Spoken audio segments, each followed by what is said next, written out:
আমাদের লাইফে রিলেশনের ইম্পর্টেন্স অনেক বেশি, তাই চলুন রিলেশন এটিকেট নিয়ে এবার জেনে নিই আমাদের এক্সপার্ট টিপস।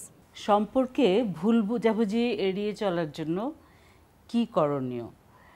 এখন যেটা হয়, যারা অল্প বয়সের তারা এক ধরনের মানে ভুল বোঝাবুঝি করার জন্য বসেই থাকে, যে কিছু মানে একটু মানে ছোট একটা কথাতেই হয়তো ভুল বোঝাবুঝি হয়ে যাচ্ছে। হয়তো বলল যে হয়তো প্রতি শুক্রবার একসাথে বাইরে খেতে যাওয়ার কথা, হয়তো তার বয়ফ্রেন্ড বা তার স্বামী ভুলে গেল এটা, যে আমাদের বাইরে খেতে যাওয়ার কথা, তো এটাতেও ভুল বোঝাবুঝি হয়ে যায়। হয়তো ওয়াইফকে বা তার পার্টনারকে তার বন্ধুর সাথে আলাপ করিয়ে দিল না, সেটাতেও ভুল বোঝাবুঝি হয়ে যায়।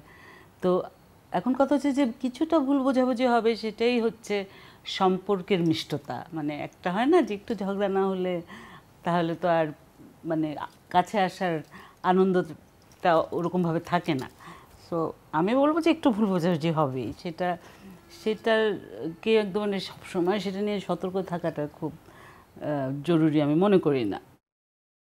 কিন্তু যেটা হয় কি, অনেক বেশি ভুল বোঝাবুঝির ব্যাপারটা এড়িয়ে চলার জন্য, যেমন একটা কোনো গ্রেভ ইস্যু আসলো সামনে, যে হয়তো ননদের বিয়ে নিয়ে কোনো কথাবার্তা বা নিজেদেরই বিয়ে নিয়ে কথাবার্তা, এরকমও তো হতে পারে।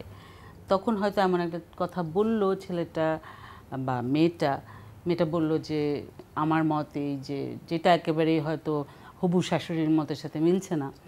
তখন দেখা গেল যে ছেলেটা যদি তাৎক্ষণিক রিয়্যাক্ট করে তাহলে ঝগড়াটা অনেক বেশি হতে পারে। তাৎক্ষণিক রিয়্যাক্ট করলে ঝগড়াটা অনেক বেশি রকম হতে পারে। তো তাৎক্ষণিক রিয়াকশনটাকে যদি আমরা এড়িয়ে চলতে পারি, এই ধরনের মানে যেখানে মেজর একটা ডিস্টারবেন্স হতে পারে সেরকম একটা সিচুয়েশনে, তাহলে আমার মনে হয় ভুল বোঝাবুঝিটা মানে কনফ্লিক্টটা একটু কম হয়, মানে ঝগড়াঝাটিটা একটু কম হয়।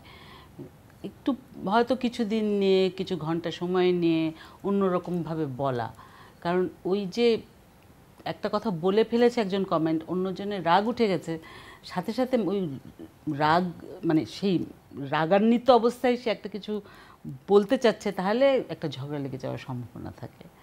ভুল বোঝাবুঝি একটু হবেই, মানে অল্প বয়সে ভুল বোঝাবুঝি না হলে তো মানে জীবনের যেই মিষ্টতা সেটা আর থাকবে না।